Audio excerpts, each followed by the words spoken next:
Alors, bonjour, bienvenue à Hogwarts. Alors, là, j'ai écrit une liaison pendant pour pyramide de dimension 3. Donc, on imagine une pyramide de base B1, B2, B3, qui est donc un groupe multiplicatif de base B1, B2, B3. Les BI sont des nombres réels supérieurs à 1, et alpha I, elles appartiennent à Z. J'ai écrit la relation de liaison. Là, j'écris la même relation de liaison, mais si on change le signe de alpha I, on va dire que la liaison, en fait, ça serait un truc comme ça. Là, d'abord, j'écris comme ça, juste pour comprendre que l'un est collinéaire à l'autre. Là, je reprends la notation usuelle qu'on utilise pour les liaisons, quand on fait des définitions de liaison dans algèbre linéaire. Donc, si on part d'une liaison comme ça, produit des BI puissance alpha I égale 0, BI appartenant à R, plus grand que 1, et les alpha I appartenant à Z. Pour l'écrire aussi en logarithme, somme de alpha I ln de BI égale 0. Donc, on peut voir que c'est, quand on voit la somme de alpha I ln de BI, on peut considérer que c'est un produit scalaire, c'est le produit scalaire du vecteur composé d'alpha I et du vecteur composé de ln de BI. Produit scalaire alpha I ln de BI. On peut considérer d'une certaine manière directement que ça, quand on le voit comme ça, c'est un produit scalaire aussi, c'est un produit scalaire du vecteur alpha I et du vecteur BI, mais donné ainsi, pour la multiplication. Donc on va écrire maintenant ce qu'on va faire ça. Alors, c'est pas vraiment, genre que je dis, on peut considérer que c'est un produit scalaire, c'est de manière implicite. Après, vérifier, pas parce que le produit scalaire est défini comme de manière qui vérifie les règles additives. Donc, c'est pas certain que ça va vérifier les règles additives, il faudra vérifier ça. Moi j'écris ça pour simplifier, mais en fait il faut passer par le ln pour avoir le produit scalaire. De la même manière, l'étude matricielle, c'est un peu le même principe. Et là je vais le faire tout de suite. Alors imaginons notre truc comme ça là. BI puissance alpha. Alors c'est un groupe donc avec 3 bases. Et ce que l'on cherche à déterminer, c'est le groupe généré par les bases B1, le groupe de vaches. On va dire, j'écris ça comme ça, le groupe de vaches, j'appelle ça groupe de vaches parce que c'est drôle, parce qu'on passe tout de suite au ln des bergers, j'ai déjà expliqué ça. Et on passe à tous ces genres de ln bien rigolos. Et donc, vache de B1, B de B3. Excusez-moi, j'avais éternué. Et vache de B1, B de B3.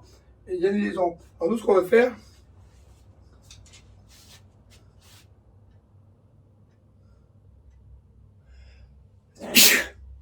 c'est déterminer que cette liaison, en fait, on va pouvoir le réduire à un groupe de vaches avec deux nombres, on va appeler N1 et N2. Et avec seulement 2 nombres, on pourra faire la même chose. Mais ça se fait, on peut très bien le faire avec un seul nombre. L'écrire avec un seul nombre, si la liaison elle est plus profonde que ça, en fait. Des fois, si après celui-là est aussi lié avec celui-là, on va dire, ouais, c'est facile. Quand tu as une liaison comme ça, c'est simple, arriver à le réduire à 2 nombres. Oui, c'est simple, d'ailleurs, je l'ai fait. Si je l'ai fait, c'est que c'est pas très compliqué. Moi, je cherche un sopalin. Et si je l'ai fait, c'est que c'est pas compliqué. Mais par contre, il y a quelques astuces, j'ai expliqué ça l'autre coup d'avant, je ne vais pas les refaire. Et donc, ce qui fait qu'on avait trouvé, quoi comme nombre. En fait, ce qu'on trouve, c'est qu'on trouve 2 nombres. On peut considérer qu'on va les appeler N1 et N2. C'est bien ça. On va dire, ils sont écrits où c'est con.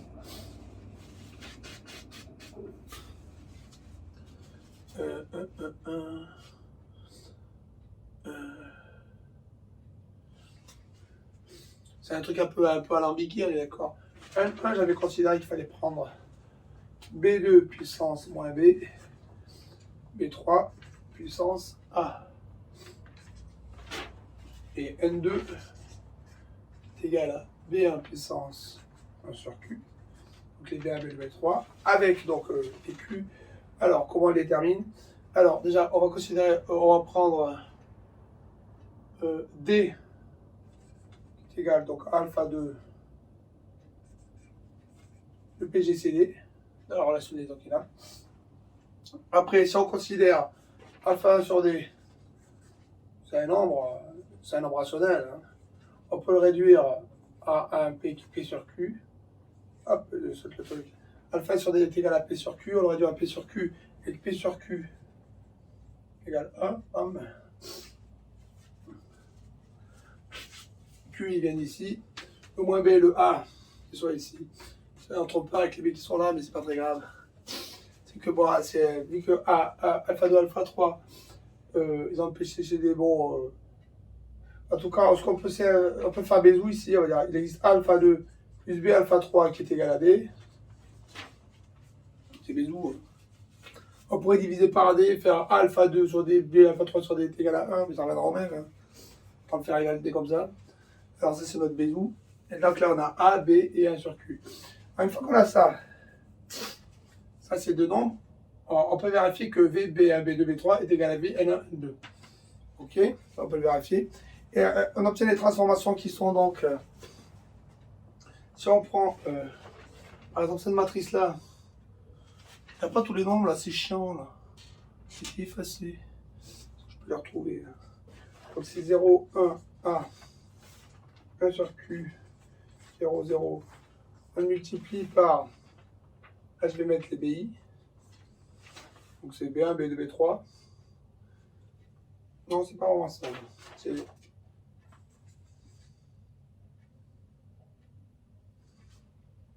C'est ça, hein. Comme ça, et 1, 2 et 3. Alors là, vous allez dire, ça fait 0B1 plus 1B2 plus AB3. Ah, c'est pas 1. On voit tout de suite ce qui marque, c'est moins B. Là, j'avais dit c'était effacé. En fait, c'était pas effacé, parce que dans ma tête, là, ça revient, là, c'est écrit. On va dire, ça fait 0B1 moins 2B2 plus AB3. Ça, c'est comme ça, si on faisait la même histoire que là. Sauf que nous, on fait directement un produit. Ça va nous faire B2 puissance moins B, et 3 puissance A. Vous avez compris le principe? Si vous faites, imaginez, là c'est des LN de BI, vous faites le truc classique, vous avez des lommes, des sommes, je veux dire. Après, là, vous faites pareil, vous passez à l'exponentielle, vous avez des trucs comme ça. Et donc ça nous fait B2 moins B, B2 puissance moins B, puis B puissance A, et l'autre côté, on a B1 puissance 1 sur Q. Donc on a cette matrice fois B1, B2, B3 qui donne.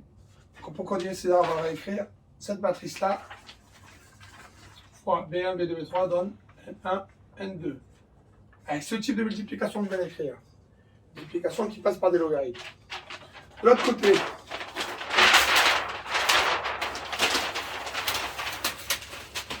hop, de l'autre côté, j'ai notre relation. De l'autre côté, j'ai notre relation. C'est la même, je veux dire, c'est le même principe. C'est que si je prends bon, si je le retrouve de la même manière. Parce qu'il y a quelques chiffres effacés. 1, K, 3. K1, P, B, P1, 0.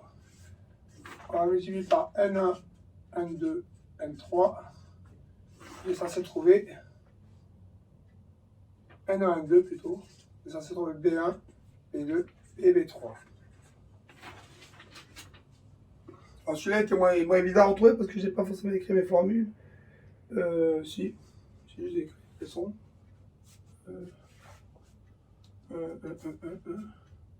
Alors je n'ai pas écrit ici, mais c'est pas grave. Là c'est quoi? B3? Q. Je crois que c'est Q ici. Q0, 3, PA. On va le vérifier. N1 fois N2. Est-ce que N1 puissance Q est égal à... Ouais. N1 puissance Q, on aurait pu trouver. Non, sauf que c'est... C'est pas bien ça. C'est pas bien parce que c'est pas N1 puissance Q qui est égal à B. C'est N2. On est mal parti.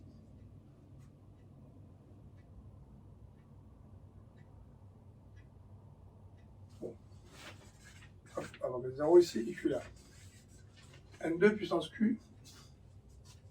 N2 puissance Q est égal à B. On va pas mettre un 0 ici. N1, N2. N1 puissance moins K3. N1 puissance moins K3. N2 puissance PA égale donc à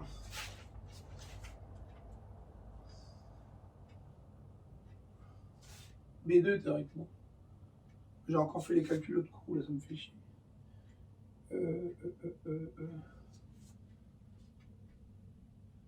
Qui est énervé, c'est là, je préfère vérifier.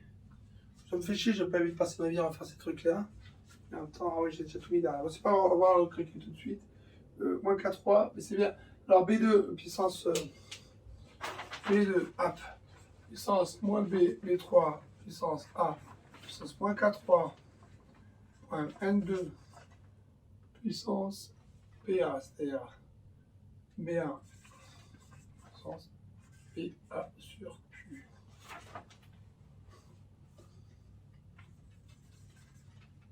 Je vais juste vérifier celui-là. Si c'est bon, après on vérifie pas forcément le deuxième.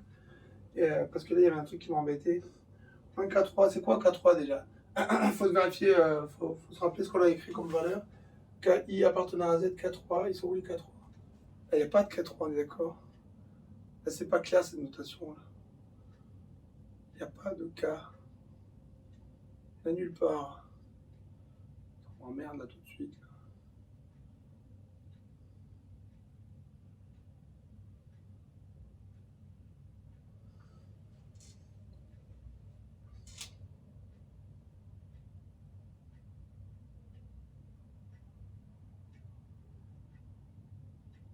Alors, je vais juste vérifier ça.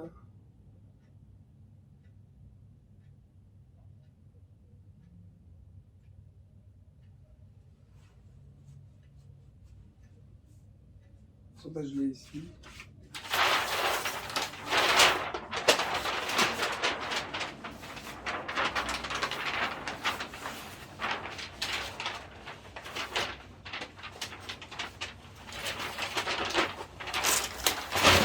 Parce que j'ai calculé le bout.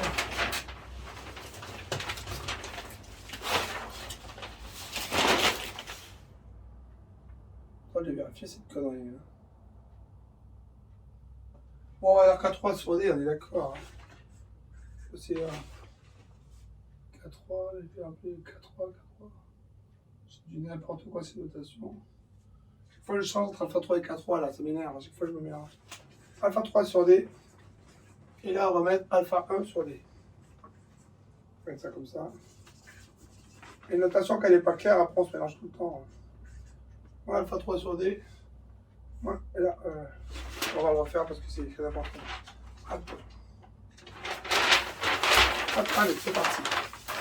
Alors, déjà, on met 0, Q. Moi, alpha 3 sur D. Et 1. Alpha 1 sur D. Et B. Le truc, il est censé faire B1, B2, B3. Et on fait fois N1, N2. On a vérifié que N2 c'était bon, ça donnait bien. N1 puissance alpha 3 sur D. Et B2 puissance moins B. B3 puissance 1. Alpha 3 sur D. B1 puissance PA sur Q. Alpha 3 sur D. J'ai mis dans la source ici. Non, c'est pas celle-là. Celle-là. Là, ils sont partis là. C'était pas celle-là. C'était celle-là.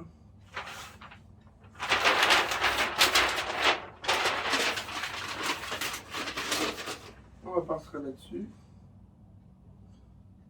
Alors, D est égal à alpha 2, alpha 2. Ok. A, B. Alors, qu'est-ce qu'on a? On a A. Alpha 2 plus B alpha 3 égale D.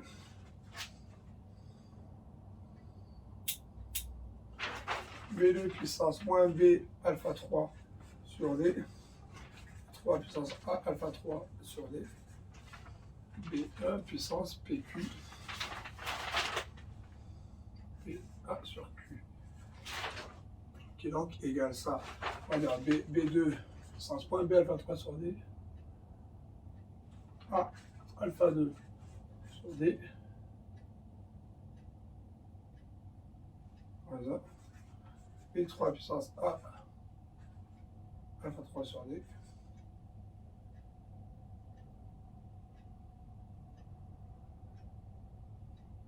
Ça va pas de souci tout de suite. Moins B alpha 3 sur D. A alpha 3 sur D. B1 puissance PQ sur PA sur Q. PQ c'est B1 puissance alpha 1.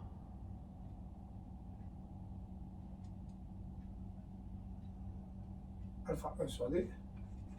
1. Tout en sachant que donc ça vaut ça, qui est égal à ça.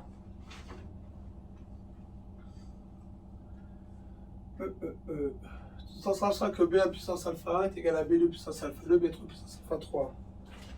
Donc c'est égal à B2 puissance A alpha 2 sur D, moins 1, B3 puissance A alpha 3 sur D, B1 puissance alpha 2 A sur D, donc B2 alpha 2 A sur D, moins B3 A alpha 3 sur D. En considérant que c'est pas celle-là que je prends, c'est celle-là.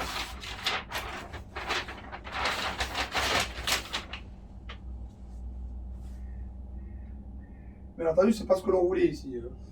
Ensuite, il a eu un problème. Parce qu'on aurait aimé avoir des négatifs ici, A plus 1 là, ce que l'on pense. Ouais, donc il y a un problème de négatif. Et pourquoi il y a ce problème de négatif? Ça, c'est une vraie question. Moins B, moins alpha 3. Il y a un moins, moins. Là, c'est un moins déjà qui manque ici. Ok. Moi, ça fait plus. Là, ça fait moins. Ok. Plus, moins, moins. Et donc là, ça s'annule, ce qui fait que là, ça fait moins, ça fait plus. Moins, là, il part tous, il reste B2. Il reste B2, on est d'accord. Donc ça fait bien B2. Pour le deuxième, c'est B3, c'est bon, parce que bon, on peut en faire aussi. Si je pourrais rien faire, parce que j'ai un RC isorécué. Donc l'autre coup, j'ai fait les calculs, mais la première ligne, j'ai dû la dire rapidement, elle n'est pas faite. Je n'avais pas tout avoir inversé. 0Q, c'est bon. Ok. Donc ça, c'est... donc qu'est-ce qu'on a comme relation? Voilà, répondre ici. On va le comprendre. C'est une relation simple, en fait. Je vais essayer d'écrire plus petit pour dépenser moins de pages. Alors, si vous voyez moins grand dans l'animal, c'est pas grave. Écoutez, on a 0 moins B, A, 1 sur Q, 0, 0, qui est multiplié par B1, B2, B3, donne N1, N2. De l'autre côté, on a 0, Q, A3 sur D,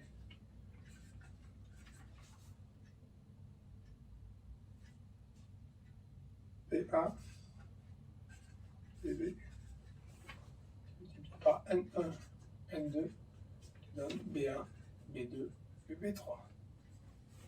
On a ces deux relations. Bon. Après, qu'est-ce qu'on a d'autre? Ce que l'on peut penser, c'est qu'il existerait, si on avait notre pyramide, il faut l'avoir un truc comme ça. Là, on a B1, là, on a B2, là, on a B3. C'est multiplicatif. Et ça reste écrit quand même dans un espace vectoriel. Je veux dire, c'est que nous, ce que l'on considère, c'est l'ensemble des B1 puissance alpha 1, B2 puissance alpha 2, B3 puissance alpha 3, avec les alpha I appartenant à Z. On prend cet ensemble-là.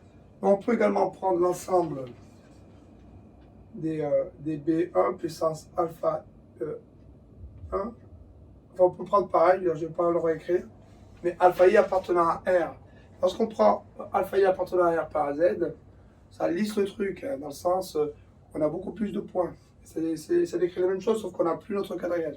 Après, une fois qu'on prend l'ensemble des alpha I appartenant à R, enfin, on peut juste prendre l'ensemble des alpha 1, alpha 2, alpha 3. Hein. Parce que ça, la représentation, après, en multiplicatif, on y pense là, je mets B1, B2, B3. On pourrait dire, là, c'est alpha 1, alpha 2, alpha 3. Hein. C'est pas autre chose que ça. Donc, je les multiplie selon B1, B2, B3. Ah, une fois que je prends les alpha I dans R3, R3 les alpha I, je vais prendre R3. On est d'accord, c'est l'espace vectoriel de dimension 3. Si je passe à 2, je fais une transformation pour aller à 2. On est d'accord? Donc je l'aplatis, il y a un vecteur. Dans une transformation, ce que je fais, j'ai déjà expliqué, c'est que je tourne un vecteur, je tourne 3 vecteurs. Je garde le point de départ quand même au centre, sinon ça devient affine. Je tourne 3 vecteurs, pum pum pum. J'ai 3 nouveaux vecteurs, où je passe de 3 vecteurs à 3 vecteurs. Et si il y a une matrice de passage, et si à la fin les 3 vecteurs, ils sont colinéaires, ça fait un espace à 2 ou une dimension. Et là, donc, on passe de ça à ça. Ce que l'on va faire, donc on va tourner les vecteurs. Et c'est ce qu'on fait, en fait. Et on va les tourner. Et là, donc, on en a 2 dimensions. Et est-ce que l'on peut considérer que l'on peut écrire notre premier en fonction du deuxième? On peut considère oui. Mais d'une certaine manière, le N1, le N2, B1 puissance 1 sur Q, B1 puissance 1 sur Q. Alors quand on dit 1, 1, quand on dit B1 puissance sur Q, on est d'accord que là, c'est comme si on avait alpha, le alpha 1 qui est égal à 1 sur Q, d'accord. Donc on va considérer qu'il est ici, il y en a 1, on considère là c'est 1, là c'est 1 sur Q, quoi. Ça sera ici avec là et là. Et l'autre B2 moins B et 1, on va dire, là ça va faire moins B. On a un premier vecteur qui est comme ça, l'autre qui est là à moins B, et là on va dire ici il est à A. Donc on a un deuxième vecteur qui est comme ça. On a un vecteur qui sera comme ça, un truc qui va sur Q, l'autre qui va là. On aura donc un plan qui va se dessiner comme ça. Donc on peut écrire une matrice de passage pour aller de ça à ça, d'accord. Avec le troisième vecteur, on mettra 0. Donc pour passer de la matrice de passage, alors je crois que j'avais calculé, je vais le retaper tout de suite, ouvrir ma pelle. Donc imaginons la matrice de passage pour aller de la base BI, j'ai écrit là à NI. Donc alors, je rajoute le vecteur 0. La matrice de passage. De toute façon, il suffit d'écrire les vecteurs colonnes de l'une dans l'autre. Hein. Et les vecteurs colonnes de l'une dans l'autre. C'est donc. Hop, on va bien l'écrire quand même pour ne pas faire de bêtises. On ne pas faire l'inversion. En raison, hop. C'est ça, mais je suis pas sûr. Imaginons la matrice qu'on a écrite comme ça. 0, moins B, A. Ouais, c'est ça. 1 sur Q, 0, 0. C'est celle-là, on est d'accord, on a transposé 1 sur Q, 0, 0 et 0, 0, 0. On est d'accord. Quand on y pense, les trucs, c'est juste notre N1. Ça, c'est notre vecteur N1. Ça, c'est notre vecteur N2. Hein. N1, N2. Tout on fait l'habitude. Hein. 1, 2, on met 0. C'est la matrice qui passe de truc à truc. Sauf que là, on a vu que notre matrice, on l'a faite différemment. Elle a été transposée. Alors, on se dit, pourquoi elle a été transposée? Ah ben c'est comme ça, parce que là, en fait, c'est B1, B2, B3. Et là, c'est B1, et c'est B2, et c'est B3. C'est pas le vecteur, c'est B1, B2, B3. Et dans le sens, B1 à la base, c'est... il ne faut pas mélanger la valeur et le vecteur, ce que je veux dire. Il faut se réfléchir là-dessus s'il faut. Alors, une fois qu'on passe à ça,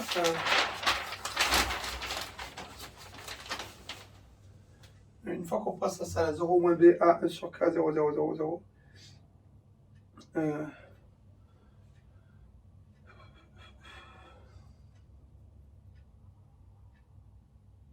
Imaginons, là, pour finir sur le point, là. 0 moins BA, 1 sur Q, 0, 0. AB1, on va considérer AB1, c'est égal à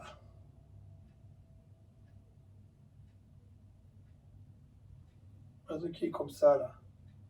On va l'appeler 1, 0, 0. Là, on va l'appeler 0, 1, 0. 0, 1, 0.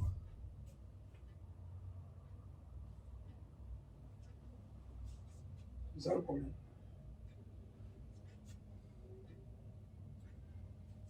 C'est ça c'est bien. Le truc qu'on obtient là, qu'on fait, en fait, c'est en gros une matrice que l'on appliquerait sur les vecteurs pour obtenir les trucs qui sont là. Bon, je vous laisse continuer là-dessus. Alors, après, une fois qu'on a ça, 0 moins B, A, 1 sur Q, E. Alors, ça, c'est la matrice de passage on va dire, entre les BI et les NI. Maintenant, de l'autre côté, si je prends la relation de liaison pour y revenir, B1 puissance alpha 1 est égal à B2 puissance alpha 2 fois B3 puissance alpha 3. C'est donc une liaison, on avait dit, c'est une liaison, on avait dit, qui est définie donc, par un produit scalaire donc, de vecteurs orthogonaux. Qu'on prend dans cette définition-là, mais avec les alpha i appartenant à R, on va définir l'espace solution, l'espace qui définit ça. C'est une liaison. On s'est traversé.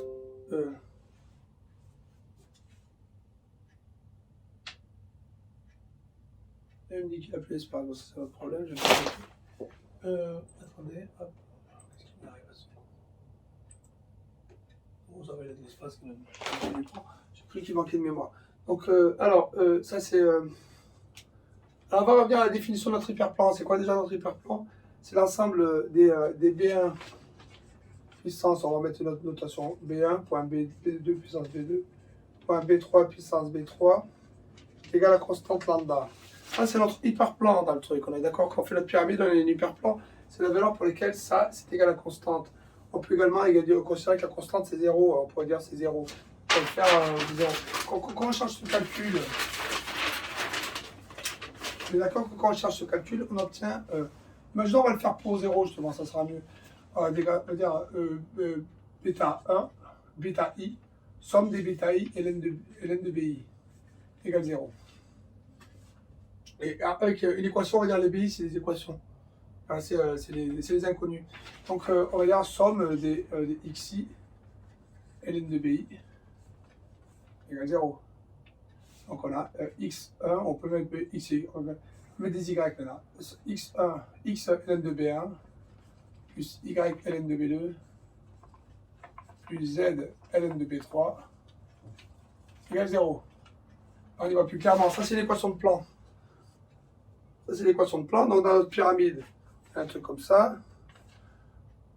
Dans la pyramide valeur comme ça, qui donne la valeur qui est tout le temps constante. La pyramide, cet hyperplan qui est au-dessus de la pyramide, il monte, il descend en fonction de la valeur. Quand il passe par 0, ben c'est pareil, mais en passant par 0, en étant pareil lui-même. Alors qu'on peut voir que, quels que soient les trucs, on a 0, mais on pourra avoir ln de lambda. C'est la constante qu'on rajoute. Et donc, ça, c'est pour notre hyperplan. On a des trucs comme ça. Alors, ce qu'on va faire après, on va mettre ce truc-là ici. Somme des. Alors, en fait, ce qu'on va faire, je vais juste fermer le truc là. Je vais laisser ouvert. Ouais, je vais c'est bon. Et hop, c'est parti. Alors, somme, ça c'est notre équation d'hyperplan.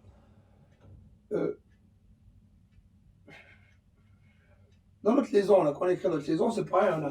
Il faut comprendre que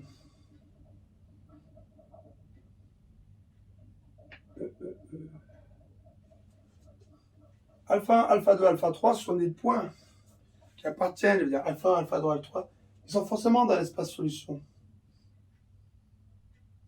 Forcément. Et dans l'espace solution qui passe par comment dire, qui passe par 0. Alpha 1, alpha 2, alpha 3 dans cette liaison sont des points qui sont solution pour un hyperplan qui passe par 0. Donc c'est des points qui vérifient cette relation-là. Cette relation-là qu'on va écrire ici, x ln de b1 plus y ln de b2 plus z ln de b3 égale 0, qu'on peut écrire comme x plus y ln de b2 sur ln de b1, sachant que tous les ln de b sont nuls, plus z ln de b3 sur ln de b1 qui est donc égal à 0. On peut considérer notre vecteur. Et ça, ce sont les vecteurs de pente de la pyramide, on l'a déjà dit. Les vecteurs de pente de la pyramide. Il y en a deux. Là, on en a deux. Là, B2, là, c'est B2. Là, c'est B3. Après, on a un vecteur normal. On a un vecteur normal à l'hyperplan tout de suite. Qui sort, c'est le vecteur normal ln de B1, ln de B2, ln de B3. Un vecteur normal au truc. De l'autre côté, on a notre solution alpha 1, alpha 2, alpha 3. Alpha 1, alpha 2, alpha 3 qui sont trois noms qui vérifient cette relation. Donc on peut considérer que vu qu'ils vérifient cette relation, on peut considérer donc que alpha 1 ln de B1 plus alpha 2 ln de B2 plus alpha 3 ln de B3 égale 0. On peut considérer que ces trois nombres ils sont donc c'est un vecteur qui est normal au vecteur normal. Mais c'est normal, hein, vu que le vecteur est normal. Il est normal à l'hyperplan, c'est normal, ils appartiennent à l'hyperplan. Bon, ça c'est pas un contrôle étonnant. Alors après, qu'est-ce qu'il fallait faire de plus? Donc, on a notre transformation. Là, on a notre transformation qui est comme ça, qui est une matrice de passage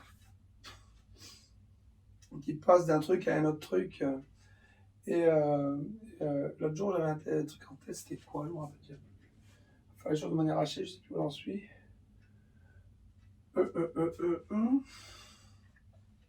Alors,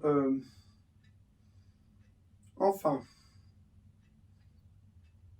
ce que l'on peut voir, c'est que notre matrice de passage, on pourrait chercher l'ensemble. Quand on a alpha 1, alpha 2, alpha 3 dans des relations comme ça,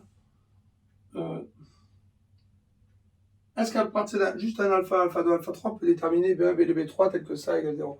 En tout cas, on peut considérer que les B1, B2, B3 doivent vérifier l'équation qui est alpha. En tout cas, ce qu'on sait, c'est que Ln, B1, B2, B3, ils sont normales. Si on se donne alpha 1, alpha 2, alpha 3 comme ça, on sait que c'est normal. C'est normal au vecteur. Donc, quand on a un vecteur alpha 1, alpha 2, alpha 3, alpha 2, alpha 3 qui appartient à Z, il doit appartenir à Z. De l'autre côté, l'autre qui sort, il doit être normal avec vecteur qui appartient à Z. C'est important quand même. Et enfin, c'est le cours d'aujourd'hui. Et au-delà de ça, quand on fait en dimension 2, c'est simple. On a notre truc comme ça c'est notre pente. Alors moi, Ln de 2 sur Ln de 3, par exemple. Ln normal, il est comme ça. Normal, c'est Ln de 3 sur Ln de 2. Et là, ça paraît évident, il y a Ln de 3 et Ln de 2. Et dans ce sens-là, c'est une relation de quadrillage. C'est pas Ln de 2 et Ln de 3, on va le faire tout de suite. Le cas de liaison pour comprendre ce que ça signifie. Imaginons un quadrillage en dimension 2, comme ça. C'est un quadrillage. Je vais faire par proposition, ça n'a pas de sens. Hop, on va faire un truc comme ça. Imaginons que je passe par un point du quadrillage, puis un autre, là celui-là. Là j'en ai 1, 2, 3, 4, là j'ai les 3. 1, 2, 3, là j'ai 1, 2, 3 et 4. Comme ça. Là j'ai B1 puissance. Regarde là c'est 0. Hein. J'ai B1 puissance 4 est égal à B2 puissance 3. Hein. Un truc comme ça. Ce que l'on sort, c'est qu'on a 4 Ln de B1 moins 3 Ln de B2 égal à 0.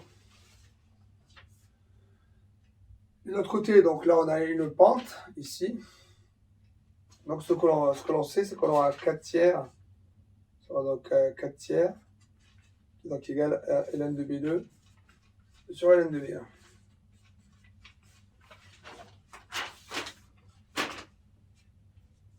C'est-à-dire que Ln de B2 sur Ln de B1, c'est irrationnel. Genre, si c'est rationnel d'un côté, ce sera rationnel de l'autre. Irrationnel, irrationnel. C'est valable ici, c'est valable là. Bon, ça on l'a déjà dit, il devait être irrationnel pour qu'il n'y ait pas de liaison. Si je pourrais rappeler que là il y a une liaison, il sera rationnel. Donc notre liaison elle est là. Ah, on a une liaison qui est là. On a une liaison, on a notre hyperplan, on a à droite. On nous sort un truc comme ça, qui est donc un vecteur normal.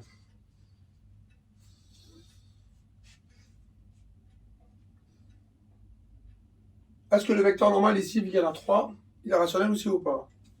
Il est rationnel. C'est pas un vecteur, le vecteur n'est pas rationnel, mais. Est-ce que toutes les pentes là comme ça seront rationnelles ou pas? De l'autre côté. Oui. Là, de l'autre côté, il y a une liaison. Alors, on va étudier cette liaison aussi. Ça dépend de quel sens elle est, mais.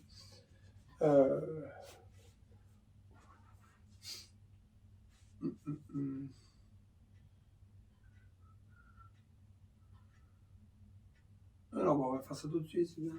Je pose la question, on va le vérifier. Parce qu'en fait, on peut considérer que Ça dépend, je veux dire, si c'est une liaison, s'il y a deux vecteurs qui sont collinaires à la même droite, le troisième ailleurs, ou si ils sont vraiment bien mélangés. On reprend dans notre exemple, on va dire B1 puissance alpha est égal à B2 puissance alpha 2, qui est égal à B3 puissance alpha 3. On va dire alpha 1 ln de B1 moins alpha 2 ln de B2 moins alpha 3 ln de B3 égale 0. Un truc comme ça. Donc on va considérer les pentes.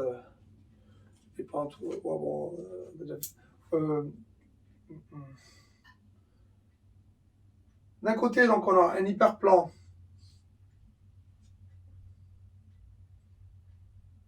D'un côté, on a un hyperplan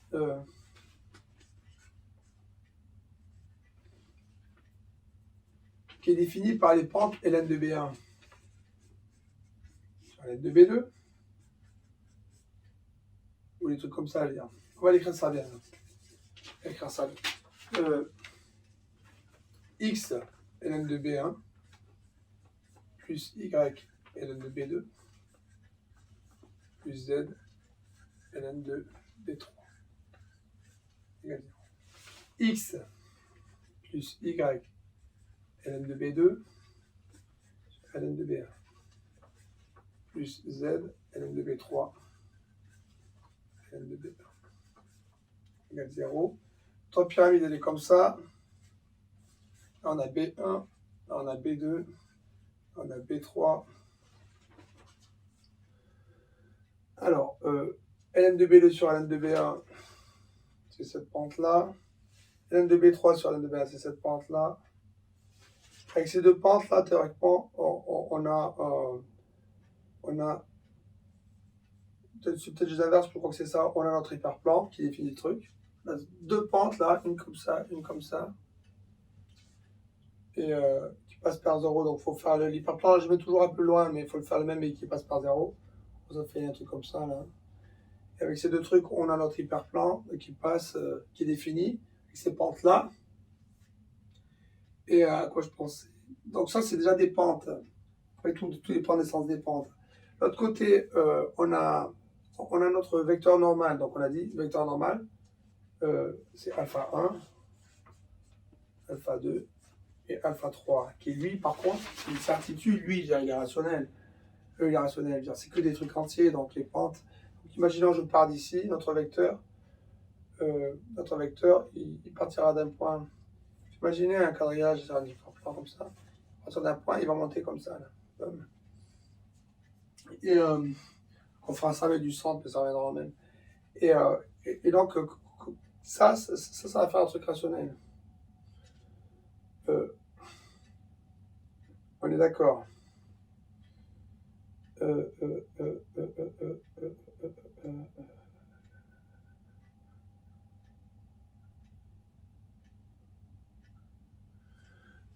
Après, une fois que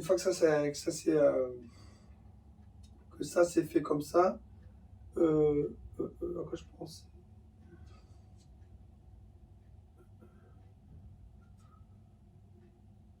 Un rationnel d'un R cube. C'est un truc style, il avance de alpha i, de alpha là et de alpha là. Il va, c'est un carré. Il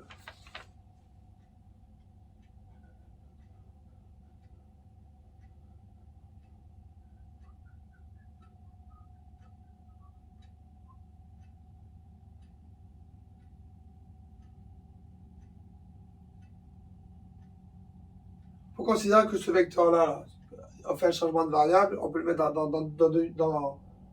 même dans une seule dimension, hein, genre avec un changement de variable. Quel changement de variable d'ailleurs pour le faire passer dans une seule dimension? C'est ça que sa première dimension c'est lui-même.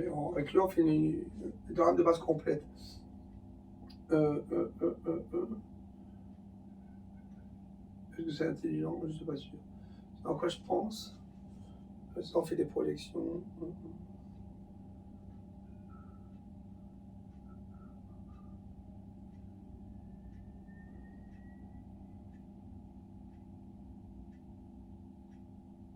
Ouais, bon, là, j'ai manque d'idées, mais on doit pouvoir démontrer qu'il existe lambda. En fait, le but, ça serait ça, en fait. Bon, enfin, je vous ferai ça une autre fois, là. Ce que j'ai en tête, c'est pas très clair.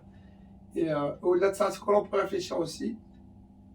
Donc, le vecteur de norme qui est comme ça, le vecteur normal, donc le vecteur normal qui sera donc ln de bi, comme ça.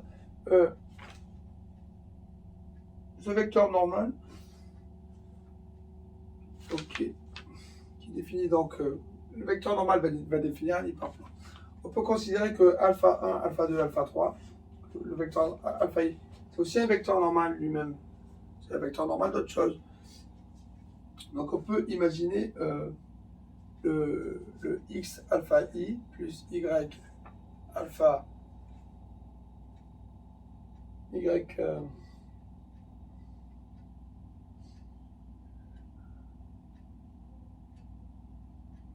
alors, j'ai tout mélangé là. Je comprends pourquoi j'y arrivais pas bien. C'était pas le vecteur normal, c'était pas alpha d'alpha 3 ici. C'était justement ln de b1, ln de b2, ln de b3. C'est pas grave, là, je me suis un peu mélangé là-dessus. Cette partie la couperai. Hein. C'est vrai que c'était pas vraiment clair. Et donc, cette partie la couperai, c'est pas grave. Et donc, ln de bi. Imaginons ln de bi, ça définit un plan. Non, je ne sais plus à quel endroit j'ai coupé. On va dire tout son faux, on verra ça. On va dire, je coupe le reprend. On suit.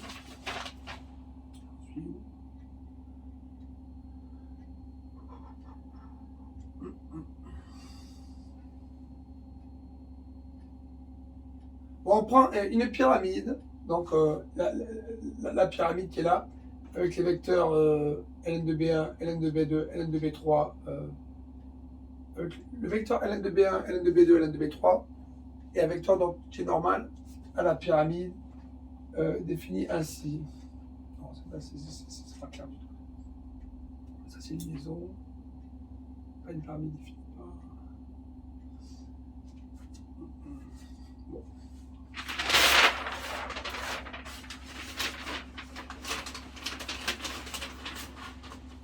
Alors, on repart sur une pyramide. Une pyramide donc définie par l'ensemble des bi puissance alpha i. On repart sur une pyramide comme ça. L'ensemble des bi puissance alpha i. Et ce que l'on va faire, c'est on va chercher donc l'ensemble des bi puissance alpha i.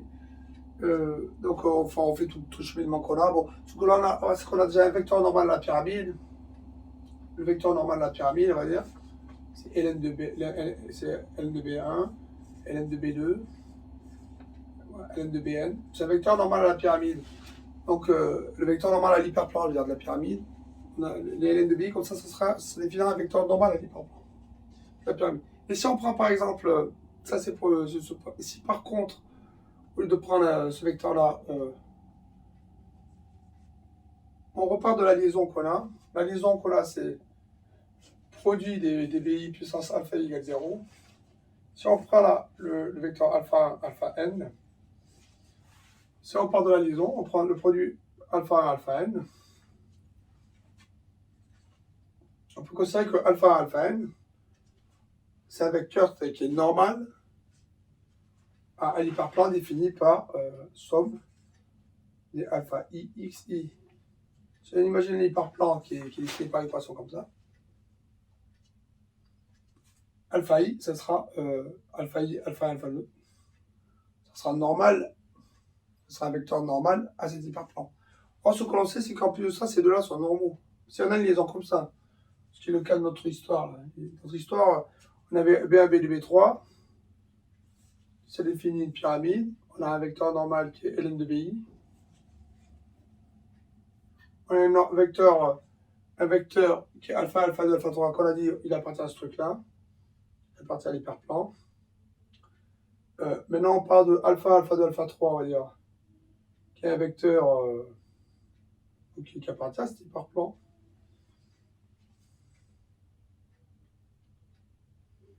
et